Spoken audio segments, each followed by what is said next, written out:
Today, I will be judging along with Mr. Barney Rosenberg here. What we will do, as Nishit mentioned, we will do everyone's presentation first, and then we'll go team by team and provide you with the individual feedback afterwards. So we'll go ahead and read the instructions for this presentation, and then we will have Solea on deck. We'll do a 10-minute presentation, and then what I will do is about at the 1 minute mark, when you have 1 minute remaining, I'll hold up a 1, and then obviously at 10 minutes, I'll cut you off and just say thank you so much at that point, in which case, if you're not done with your presentation, you will know it will be your cue to stop. So for the 10-minute presentation portion of this competition, you have been called back by the company you gave your full presentation to for a second visit. They have asked you to speak only about the ethical aspects of the problem and to explain why your solution successfully handles any ethical issues. You will have 10 minutes. There will be no Q&A, and you may not use slides or video. You probably don't want more than 2 to 3 members of your team to do this, and senior judges will provide feedback upon the completion of everybody's presentation in this session, and we will have 4 teams total. Are there any questions before we get started? Perfect. So what I'll do is I'll have everyone go dark on their camera with the exception of who is presenting for Solea. And I'll give you a 3-second countdown to get started.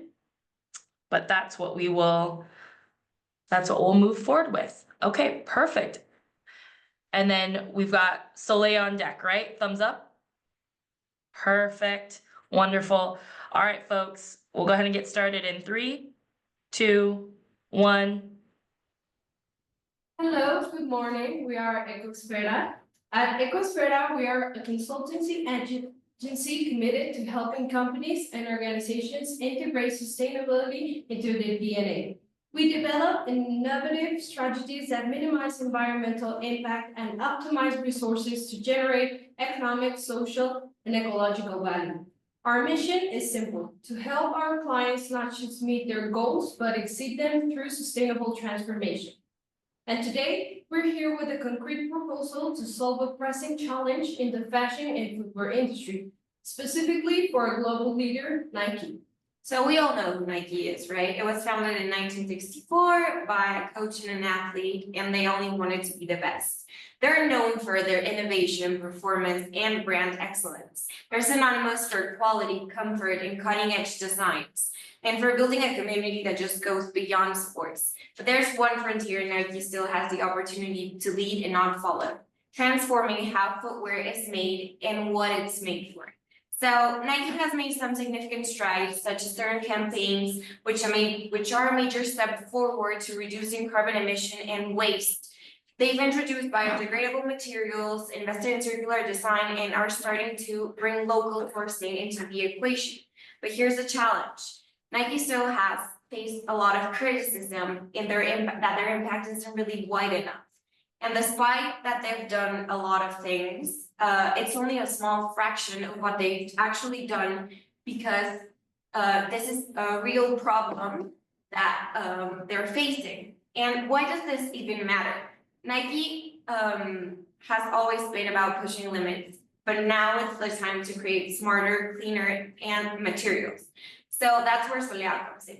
Solea was born out of the desire to change the environmental impact that the footwear industry creates, while also creating something attractive to consumers. We didn't really just want to make another eco-friendly product, but create a high-performance, bio-based sole that excites and that also solves our environmental issues. So this sole is made from agave bagasse, a byproduct that is often wasted, and Solea upcycles the agro waste into a sustainable, scalable alternative to petroleum-based soles and materials. It's a product that reduces carbon footprints, minimizes waste, and creates a powerful story. We're tackling landfill overflow and waste. The footwear industry is responsible for about 20 billion pairs of shoes annually, much of which end up on landfills and contaminating because they're made up of non-biodegradable products that could probably take centuries to decompose. We'll also be reducing the dependence on fossil fuels, Because traditional footwear often relies on petroleum-based plastics, they have a high environmental cost. And that's why we created a plant-based alternative that eliminates the need for fossil fuels, reducing the carbon footprint that could possibly impact the environment. We're promoting also the fair use of agricultural waste. This agave bagasse is often burned or thrown away without really giving it any use. But we are not just recycling it, we're giving it another life. And also we're addressing the fast fashion and greenwashing claims that the industry in general has. The rise of the fashion industry has led to a massive environmental impact, as we know, with many companies being criticized for greenwashing, making false claims about sustainability practices that they actually make. And we're also encouraging ethical consumerism. And because customers not only want to have products that align with their values, but they also want to solve a certain part of the climate change action and reduce the impact that they may have. So that's where we're just not recycling, we're really addressing upstream waste at its root. And we're tackling two key sustainable development goals: climate action by reducing emissions and dependence on fossil fuels, and responsible consumption and production by integrating circularity into the way we work. So in short, Solea turns waste into purpose and steps into the future of truly sustainable innovation. But how can this be actually done and achieved? Now let's talk about how Solea is made. We start by collecting the agave bagasse, then it's dried, ground, and processed in industrial mixers with natural additives like resins, oils, and biodegradable binders. Only the best souls make it through. To scale this process, we'll use high-tech equipment, industrial extruders, molding machines, and quality labs.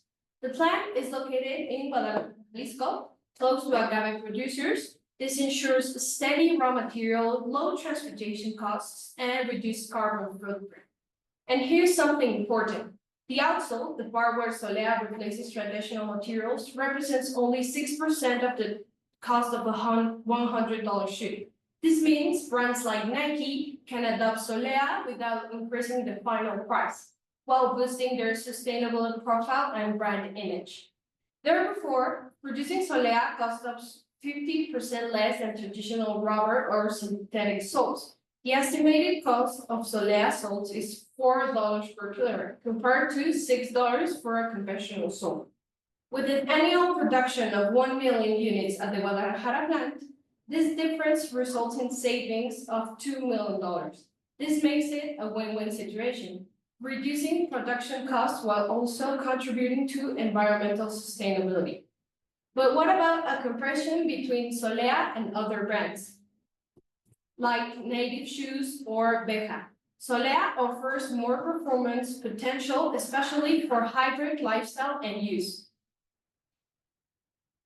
But what about the takeaway? Most sustainable footwear brands either use material design in labs or reuse materials already in circulation. Solea is different. We start where others don't even look at. With organic waste from the agave industry, it's not only biodegradable and durable, it's unclaimed territory, which with rich cultural relevance and global scale potential. So yeah, Solea basically is trying to tackle certain problematics that we know we have in our country, in the world generally, such as the landfills, and creating this opportunity to reduce the Argo waste that normally isn't really given a chance to even be used or hasn't even been looked at, to create something that hasn't really been created before. So thank you very much. Thank you. Perfect. All right, CMST Consulting. We ready? Perfect. Your 10 minutes will start in 3, 2, 1. Hi, I'm Sophia Chavez, the Ethics Advisor for CMST Consulting. Hi, I'm Claire Coco, the Sustainability Consultant for CMST Consulting. And thank you for allowing us to come back again today. We're all aware that data centers are essential to our digital world, storing and processing the vast amounts of information that drive our businesses and everyday lives. However, the growth of this digital infrastructure brings us with significant ethical and environmental challenges, and particularly in areas of energy and water consumption. Vantage Data Centers has made great strides in minimizing water usage with its closed-loop chillers. These systems have helped reduce the reliance on local potable water, which is a critical resource, especially in regions already facing water scarcity. However, water consumption remains a key concern, and there's another pressing issue: energy use. Data centers are responsible for about 1% of global electricity consumption. As the demand for high-performance computing increases, so does the need for cooling. This puts additional strain on both energy systems and the environment. This is where sustainability becomes even more important. At CMST Consulting Group, we align with global sustainability goals, particularly SDG number 6, ensuring the sustainable management of water, and SDG number 7, ensuring access to affordable, reliable, and sustainable energy for all. To address these challenges, we've recommended the adoption of advanced liquid cooling technologies for Vantage data centers. Liquid cooling offers significant benefits. Unlike traditional air cooling systems, liquid cooling uses a closed-loop system that circulates coolant through the center, efficiently removing heat without wasting valuable water. This approach can help Vantage significantly reduce its water consumption and can help Vantage significantly, particularly in vulnerable regions such as Santa Clara, California, and Phoenix, Arizona. So the benefits do not stop there. Liquid cooling is also more energy efficient than air cooling. These systems use less electricity to maintain the necessary temperatures, leading to lower operational costs and reduced carbon footprint. This is crucial, especially considering that data centers contribute to 2 to 3% of global electricity demand and have a sustainable carbon footprint. By adopting water-responsible liquid cooling technologies, Vantage can lower both its water usage and energy consumption, helping meet federal and state regulations while improving long-term sustainability. This strategic shift not only supports the company's environmental goals, but also sets a new standard for the industry, where technological growth and sustainability go hand in hand. The transition to these cooling technologies is a powerful step forward, reducing environmental impact, conserving water, and improving energy efficiency at Vantage data centers. This approach ensures that technological advancements and sustainability can coexist, paving the way for a future where innovation and responsibility move forward together. Thankfully, a sustainable solution is the ethical solution. Sustainability and ethics go hand in hand when it comes to environmental justice, which is something we should be very concerned about. Environmental justice is a concept that no group nor individual should be unequally burdened by environmental consequences caused by another group's activity. This usually occurs when a government or corporate entity pollutes, uses up resources, or otherwise negatively impacts a community through their effects on the natural environment. As mentioned, Vantage's presence in both the Santa Clara Valley, California, and Phoenix, Arizona, places it directly within these regions facing increasing water scarcity. Santa Clara County is home to approximately 1,000 farms, many of which are small, family-run operations with limited resources to adapt to rising water costs or reduced availability. At least half of these farms are less than 10-acre parcels, showing that these are very important family-owned small businesses that have a claustrophobic and small profit margin that they have to maintain, and an increase in water price is very dangerous for their business and their livelihoods. Santa Clara is also has a long history of being a center for Asian American agriculture. Currently, 191 of these thousands or so farms in Santa Clara Valley are owned by Asian Americans. These farms are important for the cultural history of Santa Clara, and the local community has made many efforts to preserve these agricultural centers in the tech capital of California. As many of you know, Santa Clara Valley has become Silicon Valley. And considering the long history of oppression and cultural erasure of Asian Americans have faced in the Western United States, historical and cultural centers must be preserved, especially generational, hereditary, family-owned farms. Moving to Arizona, Phoenix is experiencing a rapid population growth alongside an already developing agricultural center, further intensifying the demand for water in an already arid environment. Phoenix is in what some experts refer to as a food apartheid, as there are systematic disparities between in access to food across the diverse communities of Phoenix. The agricultural sector in the Phoenix community, has helped alleviate some of this food insecurity.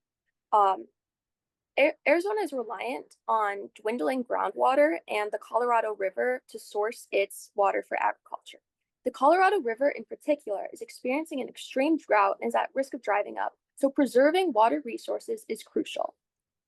How does Vantage's choice between irresponsible and responsible water usage relate to environmental justice in these communities? Through water competition. Both Phoenix and Santa Clara are agricultural and urban areas that have increasing demand for water usage, whether that's for drinking water, sanitation, or importantly, crop irrigation. Data centers like Vantage, with our significant financial resources, can often afford to pay higher premiums for water, effectively outcompeting these smaller, often family-run agricultural operations and competing with individual residents. This is known specifically in Santa Clara. Since 2021, there's been a 43% increase in water rates in Santa Clara County. These costs can be bared by Vantage, but they cannot be bared by a lot of these smaller farmers, and they're already facing financial difficulties. This competition for a scarce resource inevitably drives up water costs, displacing a disproportionate burden on community members, particularly those with lower incomes and those reliant on agriculture for their livelihoods. This raises a serious question about fairness and equity. As Vantage is now acting as a member of these water scarce communities, we should make attempts to support local agriculture and small businesses rather than being in competition with them. Still, there's a question about why should Vantage care? Why should Vantage implement change? Because the ethical path forward is the best path forward for all stakeholders. Responsible water usage offers a powerful mutual benefit. Investors and clients, such as our big tech clients, benefit from sustainable and well-managed resources because it lowers costs, whereas communities and individuals benefit from a lack of competition for needed resources and protection of their own natural environment. Adopting water-efficient cooling technologies creates a win-win scenario. Data centers which choose water cooling versus air cooling systems have already reduced their environmental impact and have lowered their spending on energy. This is wonderful from an ethical perspective because a lowered carbon footprint is decreasing carbon emissions and climate change, which have various ethical implications on how it affects humans across the planet. However, by implementing more efficient water-based systems, we can continue to reduce the environmental impact and potential operational risks associated with water scarcity. Local communities benefit from the preservation of water, of the vital resource of water for agriculture, drinking water, and ecosystem health. This shift towards sustainable cooling aligns with the principle of serving the interests of the greater good, ensuring that the needs of the wider community and the environment are prioritized alongside the operational needs of our data centers. By using less water, we lower our own costs. Water in these areas is expensive, so both Vantage and local communities benefit. Preservation of resources is also important for maintaining the environment for future generations. Those who come after us are somewhat of a forgotten stakeholder because our actions now can affect them in the future. Crucially, these water-efficient cooling solutions aren't just theoretical. They are practical and increasingly available. They represent a tangible way for data centers to mitigate their water footprint and reduce costs without compromising capabilities. Implementation of responsibly managed water cooling systems is not merely a rational decision, it's an ethical imperative. By embracing innovation, Vantage can demonstrate a commitment to our stakeholders, protect vital resources, and contribute to a more sustainable, affordable, and equitable future for all. Thank you. Perfect. We've got Powerplay Consulting on deck. Amazing. So Sean, Peyton, and Ryan, you all are presenting, correct? Yes, we are. Yeah. Perfect. All right, I'll give you all a 3-second warning and we will get going. So we'll have you all go in 3, 2, 1. take it away. Thank you for having us back. When we first asked about to evaluate Uber's labor model, we looked at it from three perspectives: the legal risks, the financial implications, and the ethical responsibilities. Legally, we found that Uber's classification of drivers as independent contractors put the company in a vulnerable position. As laws evolve and more courts around the world ruled in favor of reclassification, Uber could face serious compliance challenges and costly lawsuits. Financially, the models help keep labor costs down, which is important for scalability and profitability. But that efficiency comes at human cost. As regulations shift, the potential financial impact of reclassification is growing, and so is the reputational risk. But today we've been asked to set those aside and focus strictly on the ethical side of this issue. And in our view, that's not just one part of the problem, it's the core of the problem. Because when we talk about business ethics, we really are asking, how do we treat people in the system we create? Who needs to be prioritized and who gets protected and who gets left behind? Uber is a global company. It serves over 130 million people each month, and it depends on nearly 8 million drivers to make that possible. These drivers are the face of the company and the engine of the platform. But the way that Uber treats these workers by denying them basic protections, benefits, and job security says everything about what kind of company it wants to be. In this presentation, we are going to explain the ethical problems built into Uber's current labor model and then offer a better path forward. One that's flexible, fair, and grounded in the ethical principles of justice, dignity, and choice. We call it the two-path model, and we believe it provides a stronger, more responsible foundation for Uber's future. Let's begin with what Uber's current model looks like in practice. Right now, all Uber drivers are classified as independent contractors. That means they are not entitled to health care, paid time off, unemployment benefits, or a minimum wage, even if they work 40, 50, or even 60 hours a week. There's this common narrative that Uber drivers are mostly students or part-timers just looking to make extra money. But the reality is that many rely on Uber as their full-time income. And when people who work full-time are left without basic protections, they become more than a business model. It becomes an ethical issue. Let's look at this through the lens of justice. One of the most foundational ethical principles. Justice is about fairness. It's about whether people are receiving equal treatment and fair compensation for their contributions. In Uber's case, the imbalance is obvious. Corporate employees, people in operations, marketing, product receive benefits, job security, and support. But the drivers who are literally delivering the core service receive none of those things. That's a violation of fair distribution, where benefits and burdens should be fairly assigned. Uber drivers carry the burden with none of the benefits. Now let's consider dignity. The idea that every worker deserves to be treated with respect and recognized for their compensation. When a driver gets deactivated without warning or explanation, with no way to appeal, that's not respectful. That's demeaning. Even the expected flexibility Uber offers isn't always real. Drivers are pressured to work during surge times. They have no control over pricing. They don't know exactly how their pay is calculated. Their relationship with the platform is often determined by a process they don't understand. And this leads to another ethical issue, independence. Uber promotes itself as offering freedom and flexibility. But when a driver has no voice in their compensation, no recourse when something goes wrong, and no say in decisions that affect their livelihood, that's not independent. That's dependency. We also have to consider the broader social impact. Many Uber drivers are immigrants, people of color, older workers, or individuals from marginalized communities. So when a system excludes them from benefits and support, it's not just creating individual harm, it's reinforcing overall inequality. And finally, there's the issue of voice. Uber drivers have no union, no structured way to communicate with the company. If they're treated unfairly, they're often left to figure out on their own. That's an ethical failure in any employment system.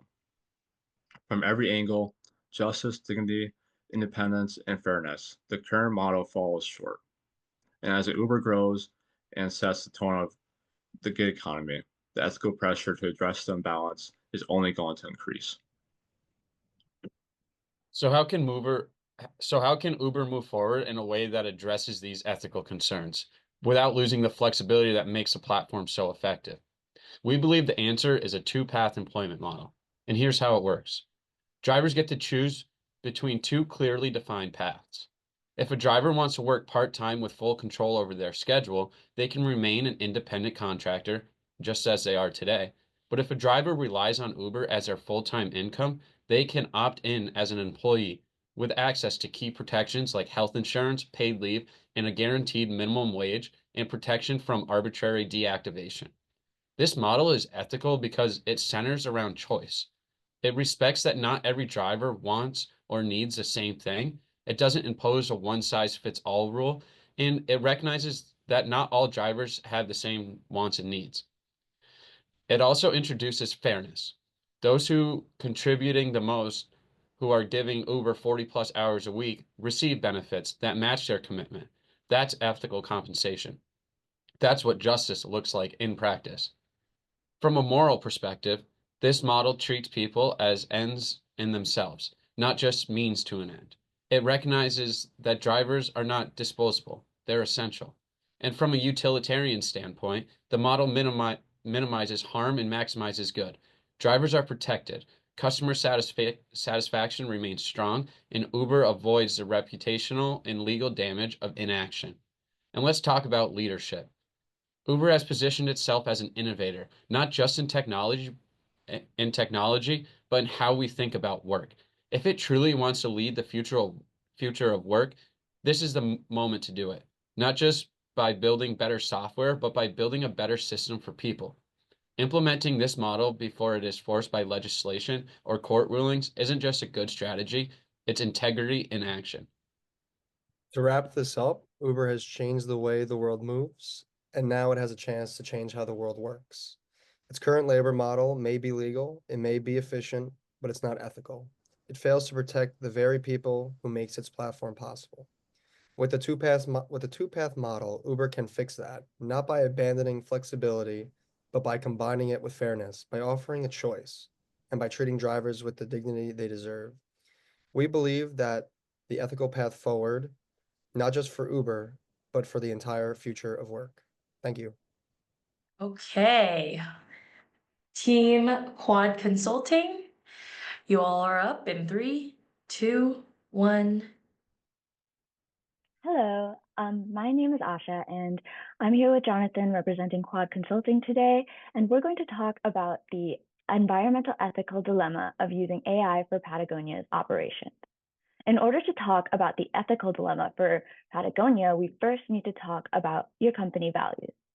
Patagonia states that its values are proving that purpose and profit are inextricably linked. For Patagonia, your critical business decisions have made your purpose of combating the threat of climate change through systematic change crystal clear, which lines up directly with the 13th UN Sustainable Development Goal of climate action. Now, where the environmental ethical dilemma comes from is from balancing this purpose with profit. With the emergence of AI, the business landscape has greatly evolved, and Patagonia has responsibility to you all as its board of directors to maintain its position as a leader in the outdoor apparel industry. Many businesses have begun to use AI to optimize profit, and the same option is presented to Patagonia. The environmental cost, however, is directly in conflict with Patagonia's climate goals that drive your company values. The CO2 emissions of training a large AI model is over 500 metric tons. Now, to put this in perspective, this is equal to the carbon emissions of driving a diesel car from Los Angeles to New York City and then halfway back. This emission has a direct setback for Patagonia's near-term goal of reducing greenhouse gas emissions by 80% by 2030, as well as the long-term goal of reaching net zero greenhouse gas emissions across Patagonia's entire value chain by 2040.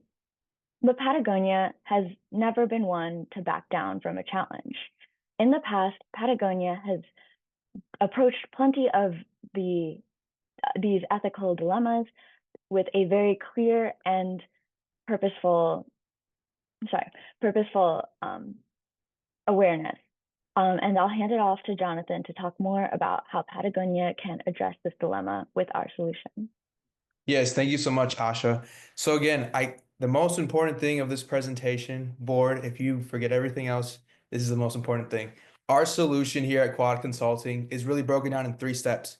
We called it the Green Chain AI, the ethical intelligence for transparent and sustainable future. A 3-step solution, how Patagonia first can adopt ethical use of AI in terms of environmental impact. Next, applying it to specifically their supply chain transparency. And then the actual solution, which is a hybrid cloud solution using Panduit's sustainable hybrid cloud infrastructure. So again, remember Green Chain AI. So step 1, how can Patagonia really utilize and adopt AI in an environmental ethical way? First, AI's energy consumption is growing rapidly, right? For example, training a large AI data model takes about 1,287 megawatts of electricity. That's enough to power 120 US homes for one entire year, which is crazy. Next, Patagonia can mitigate this by prioritizing low energy, open source AI models that use fewer computational resources. AI models should be modular, scalable, and only consuming energy necessary for specific tasks, thus minimizing waste as well as aligning with Patagonia's sustainability goals. Again, purpose over profit.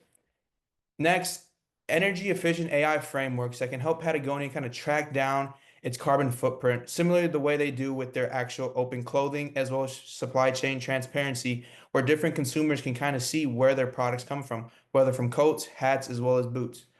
Patagonia's focus on ethical AI adoption will reduce the environmental toll on its digital innovation, as well as addressing the framework and the ethical problem is how to balance profit and the use of AI and innovation, but at the same time being able to really focus on being mindful of climate change and environmental impacts. Now, step 2 of the Green Chain AI solution is to apply AI for supply chain transparency. We believe that Patagonia should not just use AI just because it's the newest and hottest thing. We want them to be different. We want them to be authentic. There always been an authentic brand that has been and built trust with consumers over the decades. One great example is its CEO actually giving tons of money away to help the environment as well and putting, again, earth over its profits. So Patagonia can use AI to kind of gain full traceability in its supply chain, from raw sourcing material as well as end product delivery. For example, AI-driven supply chain optimization could reduce transportation emissions. Again, AI route optimization can cut its carbon emissions from logistics from 10 to 15%, which is a significant savings given that global transportation sector share is 14% of total greenhouse gas emissions. AI can also highlight areas for waste reduction across the supply chain by using predictive analytics, as well as Patagonia can manage better resources, minimize waste, and can actually lead to overall environmental impact. Again, purpose over profit. Real-time data will also allow Patagonia to provide a transparent and up-to-date sustainable reports, including customers exactly knowing how sustainable their purchases are. And again, building that trust and always making sure that Patagonia's reputation as an authentic brand committed to the environment as well as the people who serve on it is very key. Now, the most important step of the 3-step process is the implementation portion. How to leverage Panduit's hybrid cloud for ethical AI use in infrastructure. And again, to address how to actually mitigate the risks of AI use in environmental ethical way. So again, Panduit's hybrid cloud infrastructures, again, focuses on very much sustainability advantages over traditional cloud services, whether that's energy efficiency, as well as being able to use renewable energy resources. One example is data centers of renewable resources can reduce the company's carbon footprint up to 90% compared to other environmental and energy resources, as well as modular infrastructure that allows both local and solar and wind. Our team actually got to visit again the actual site and got to meet with the director of their North American plants and being able to really understand how their cooling system works that is very green and positive as well. Not to mention, Panduit uses real-time energy tracking usage and be able to make sure that Patagonia, again, is able to manage and optimize its energy consumption, ensuring that AI applications remain as environmentally friendly as possible. Now you may ask, why did we recommend Panduit? Why not Azure? Why not Amazon? Why not Jeff Bezos, right?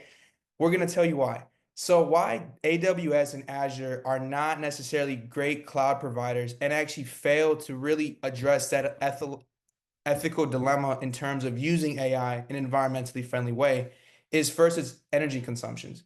AWS reports that being 65% renewable power, but in some region, they use non-renewable energy.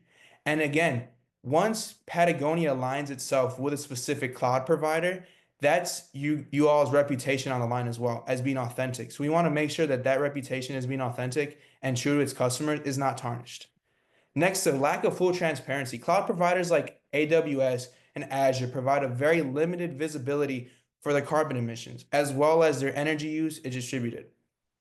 Patagonia, again, with our guidance and our suggestions, because these are suggestions, of course, that to ensure that the AI infrastructure aligns with ethical environmental standards, to really make sure that we are balancing both the purpose and the profit. And again, the carbon impact of AI models is enormous, hundreds of tons of CO2 emissions. So making sure that, yes, to push for AI and the solution to stay ahead of the competition and innovation, but at the same time, not forgoing the principles and the promise that Patagonia has made to its consumers and all its stakeholders. Not to mention too, why our solution is the best is, and again, these are suggestions, is limited control over energy sourcing. AWS and Azure allows more on a client-based thing. Patagonia will just be one of many providers or clients that these large companies have. Thank you. Okay, as well as being able to be more one-on-one time with the specific company. And again, our three-step solution, Green AI, is adopting ethical AI use, that applying it next to the supply chain transparency and using Panduit's sustainable hybrid cloud infrastructure to, again, build on that purpose of purpose over profit and making sure that Patagonia is fully transparent, is authentic, and doesn't ruin the brand, aligning itself with a non-ethical use of cloud solutions. Thank you all. Okay, let's bring up Solea. Team Solea, if you can come on camera for us. In our feedback, what I'll do is I'll have Mr. Rosenberg begin with his, I'll add mine, and then we will close out each group individually. So take it away, Mr. Rosenberg. Thank you. So team, it took you, in my view, a little bit too long to get to the topic, which is the focus on the ethical concept here. One of the things that I thought you did really well and could have done even more with, for a shoe company to be talking about their carbon footprint is the potential for a really memorable line, and it's a pun. You know, you made a footprint, you're making shoes that make those footprints. So just a thought as to a way you could have built on a really nice way that you condensed the ethical topic. And also I thought another good shorthand you used was turning waste into purpose. That was memorable, that stuck with me, good shorthand. A little too much reading during your presentations. It's a short presentation, talk to us, look into the camera and connect with your audience. Well done. Yeah, for this group, I really like that you did dig really well into your solution, but what I would have liked to hear a little more is about what would you be resolving as the ethical dilemma for Nike? So I'm Nike board. What am I doing wrong so that you can present your solution to me? You spent a lot of time developing the shoe, how it would be a great competitor to other materials or products that Nike might currently be using. But I, as Nike, am like, what am I doing currently that's wrong that you're trying to help me fix? And so leaning into the ethical aspect a little bit, in particular about why the company isn't meeting standard perhaps, would help provide a good runway for you to then present your solution. But overall, very good job. I did appreciate, because you guys, I can tell, are from like a high up camera, you know, obviously the authenticity of the presentation format as well from this vantage. So nice job and well done. Okay, perfect. Let's go ahead and move into CMST consulting. If you don't mind coming on camera, folks. I thought you captured a wonderful thought in your presentation, that the sustainable solution is the ethical solution. And I thought that was just a beautiful way to bring together the 25-minute presentations you did and this new focus in only 10 minutes on the ethical solution. So that's something that stuck with me. Sustainable solution is the ethical solution. And a good job by you talking about the need for liquid cooling while reducing water usage at the data centers. So that really captures what I think the presentations were all about. A bit too much reading by the presenters, but that's because we're scary judges. Good job. I think absolutely you laid out the ethical consideration clearly to us. I did like the specific examples of local communities in which your product would help with specifically, in laying out the considerations that we might otherwise perhaps not know enough context to. I know for you're talking to us as the Vantage Data Centers Board of Directors, so depending on how involved we are at the company, we might not know about how our cooling mechanisms of the water that we're using is impacting local communities. So I really like that tie-in. In terms of points of improvement, as Mr. Rosenberg, I would agree, you know, a little too much reading from the screens, but good eye contact throughout it. And, you know, again, with virtual presentations, I know it's difficult because we oftentimes want notes or kind of areas away or to make sure we don't lose our points, but let's make sure that in the future we continue to have like authentic conversations, right, with the presenters, even if we are kind of just the screens away. So, but other than that, really like the personal connections that you made with the local communities and being able to explain that to a company in which may or may not be aware that that's the byproduct of their systems. Thank you. Perfect. Next, oh, thanks, Sophia. All right, we've got Powerplay. Is everybody on? I thought you did a really nice job of bringing us into the solutions by talking about two paths for the workforce. I won't say employment because one is employment, one is something that's not historical employment, but it's working for somebody else in a different capacity. Maybe it's the gig economy, but it was a good way to summarize what you're looking at to solve the issues faced by these drivers and by the Uber company generally.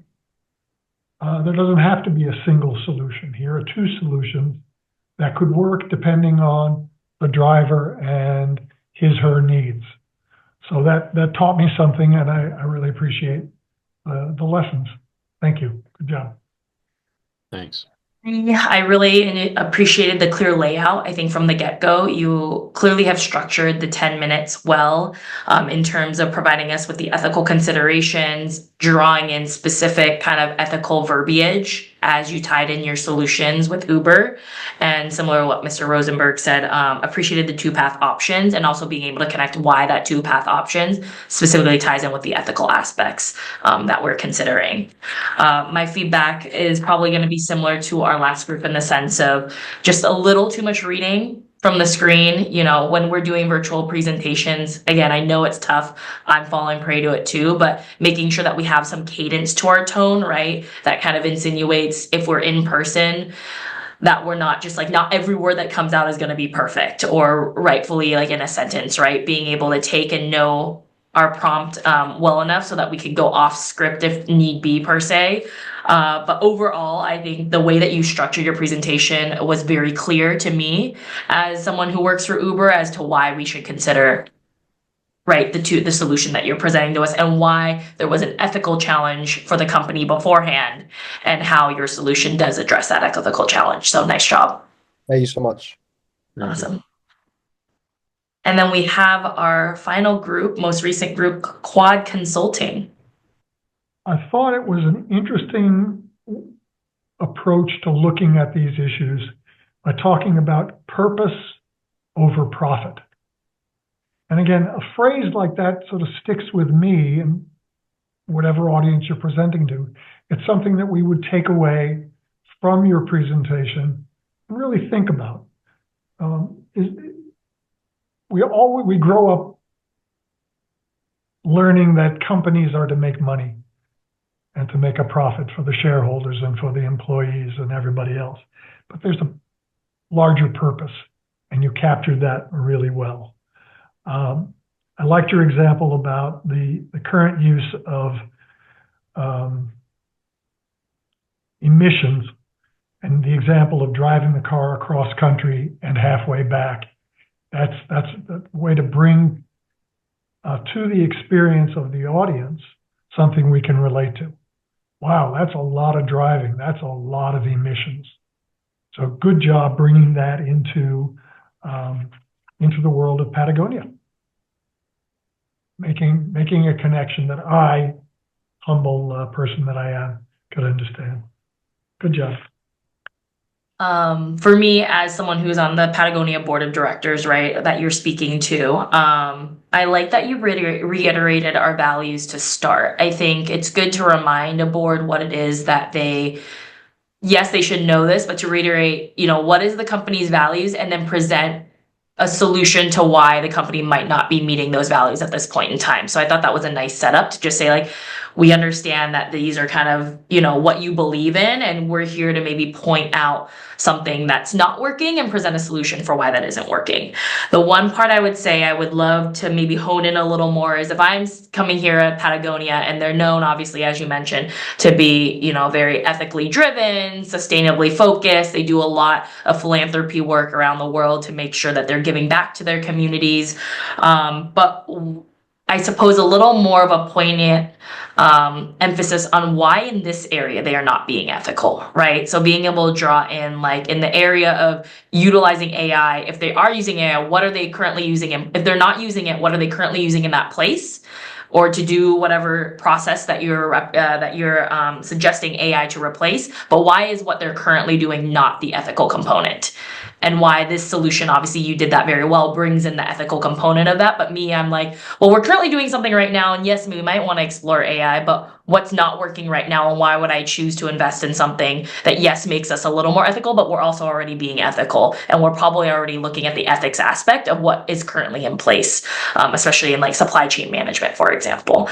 But again, I think overall you had good structure, good transitions, and overall job well done. Perfect.